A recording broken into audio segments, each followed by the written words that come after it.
Okay, let's try something.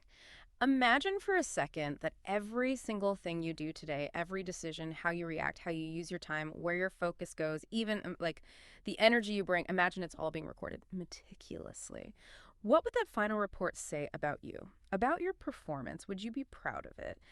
That question really gets to the heart of what we're diving into today. It's a really powerful mental model, especially useful, I think, for high performing business folks, coaches, athletes, anyone who wants to optimize their impact day in, day out. Basically, how to show up as your absolute best self consistently. And this idea, this framework, it comes from Coach Ed Padalecki. We're looking at his insights from your life report. What will it say? So our mission today is to unpack this, see how it can help you really master your performance and accountability in real time. Right. And what's so vital for high performers listening is that this isn't just, some abstract thought experiment.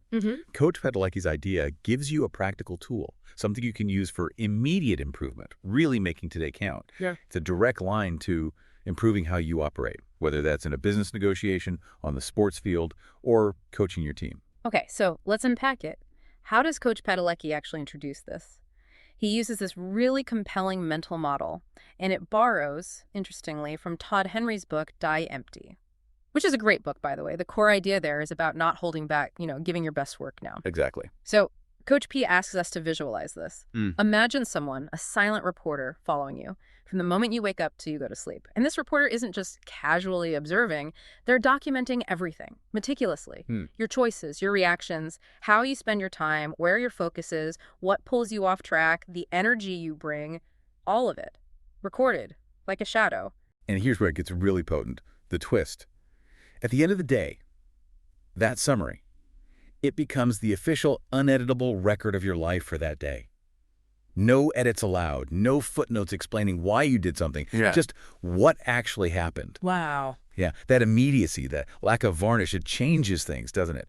Suddenly, today feels a bit heavier, maybe. Yeah. It matters more because the summary is final. And what's really fascinating is how this idea of an external observer instantly triggers internal accountability for you listening.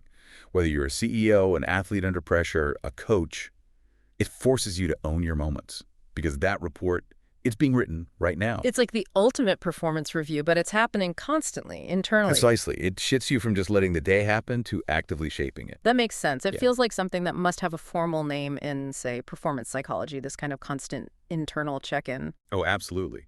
What Coach Padalecki is describing, especially with that internal scoreboard idea and the uneditable report, it's really a core principle. We call it self-monitoring in performance psychology. Yeah. It's not a brand new idea, but framing it as this silent reporter makes it incredibly vivid, very concrete. Okay, self-monitoring. So how do elite performers actually do this? Like, beyond the concept, what are the practical ways an athlete or a top executive might self-monitor? Well, you see it all the time with elite athletes, right? Maybe they're journaling after training sessions, analyzing what went well, what didn't, or they're meticulously reviewing game film, looking at tiny details in their technique, or tracking biometrics, heart rate, sleep quality. They're gathering data. Objective data. Exactly. Objective data to understand performance, pinpoint what works, what doesn't. For a business leader, it might look like reviewing how effective they were in meetings, or tracking how often they got distracted during focused work blocks, or maybe even keeping notes on how they handled tough conversations. So it's about data collection, but also that reflection piece. Yes, but here's where Coach Padalecki adds another layer, and it's really interesting. He points out that while all that external data is valuable, probably the most powerful tool for self-monitoring is your own inner observer. The inner observer. Okay. He describes it as this calm, non-judgmental awareness inside you. Non-judgmental, that sounds key, because it could easily become another source of pressure, right? Like an inner critic. That's a really important distinction. The idea is that this inner observer isn't there to judge or condemn you. Its main job is simply to track whether your actions are actually lining up with your intentions, with the kind of person, the identity you want to be. Okay. Think of it like having your own internal performance coach, always watching, always recording, but not to assign blame, just documenting the facts. Yeah. Does your behavior match your goals? For high performers, it connects to being accountable to who you're becoming, not just ticking off tasks. And it raises a key question for anyone listening. Are you actually using this internal resource, this inner observer, or are you just letting the day kind of wash over you? That accountability to identity, that links perfectly to the next big piece from Coach Padalecki, which he calls the identity loop. He says it's fundamental and it's always running. Whether we notice it or not, it goes. Behavior influences identity, which then shapes your next behavior, which reinforces identity. It's a continuous cycle. Right, a self-reinforcing loop. And the impact is huge, right? When your actions, your behavior consistently match up with the image you hold of your ideal self, who you aspire to be, your confidence naturally grows. You build self-belief. Like if you see yourself as a disciplined leader and you consistently show up prepared, follow through, act with integrity, that behavior reinforces that identity. Makes sense. But the flip side is also true. When your behavior doesn't align, when it clashes with that ideal self, you feel it. Self-respect can start to chip away. If you think of yourself as a focused athlete, but you find yourself consistently cutting corners in training or getting easily distracted, that mismatch undermines how you see yourself. The loop works both ways. Exactly. And this leads right to the core question Coach Padalecki asks. Are your choices reinforcing the identity you aspire to? Every choice you make, every action, every moment of focus or distraction, that inner reporter we talked about, it's basically documenting your vote. Every action is a vote cast to the person you're becoming. A vote? I like that framing. It's powerful, isn't it? Especially for coaches guiding others or athletes pushing their limits. It highlights that no action is truly insignificant. Every small choice is a building block for that larger identity. Whether that's the identity of a reliable professional, a resilient leader, a dedicated athlete, whatever it is you're striving for, identity isn't static, it's the outcome of your daily votes.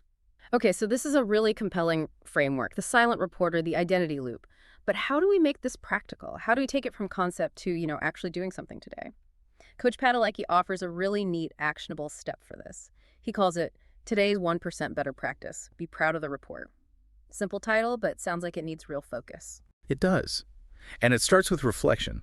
Just taking a moment to consider, if today's actions were captured in that report, would you be proud of how you showed up? And critically, this isn't about beating yourself up. It's an honest look. Did I live up to my own standards today? For someone in business, maybe reviewing a tough client interaction, did I really listen? Did I stay calm?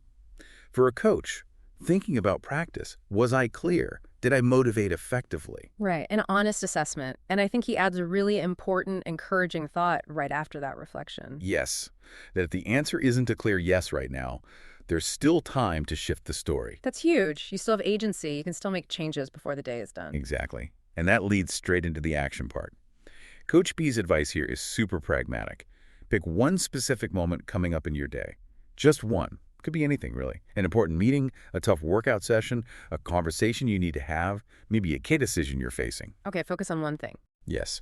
And then consciously choose how you want to show up in that specific moment. Show up with real clarity, real intention.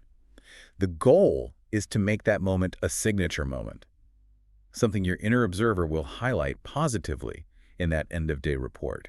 So maybe if you have a difficult negotiation, you decide, okay, in this meeting, I'm showing up with complete transparency and deep listening. Or an athlete facing a grueling drill might decide, my intention for this drill is unwavering mental focus. Precisely. It's about channeling your energy and intention into one specific win. One moment that clearly casts a vote for the identity you want. It makes improvement feel manageable, tangible, especially for busy people. One signature moment at a time. When you think about it like that, the power of this self-observation, this awareness of your own silent reporter, it really feels like it could be transformative. It shapes your day, yes, but cumulatively it shapes your life. It puts you back in the driver's seat, making you the architect of who you're becoming moment by moment. It really does. And it connects so well to that final thought Coach Padalecki shares, referencing the legendary basketball coach John Wooden. Wooden's famous quote, "The true test of a man's character is what he does when no one is watching." A classic quote. It is. But then Coach P adds his own powerful twist to it. He says, but here's the thing. Someone is always watching. You are. That hits differently. That internal scoreboard, that silent reporter, it's always on. Always. It forces us to remember that how you show up today, right now, is literally building the foundation for who you'll be tomorrow. It's not just about external appearances. It's about the record you keep for yourself. Which leads to a pretty important question for everyone listening, doesn't it? What kind of foundation are you laying down right now with your choices, your energy, your focus? Is the foundation you'll be proud of? So, let's write a great page today. That's Coach P's call to action. And connecting back to Todd Henry, let's die empty and live full. Knowing that internal reporter is there, capturing every single vote, it really does change the game. So maybe the final thought for you to take away is this. In the next hour, what's just one small vote you can cast? One tiny action your silent reporter will proudly highlight for the identity you want to build?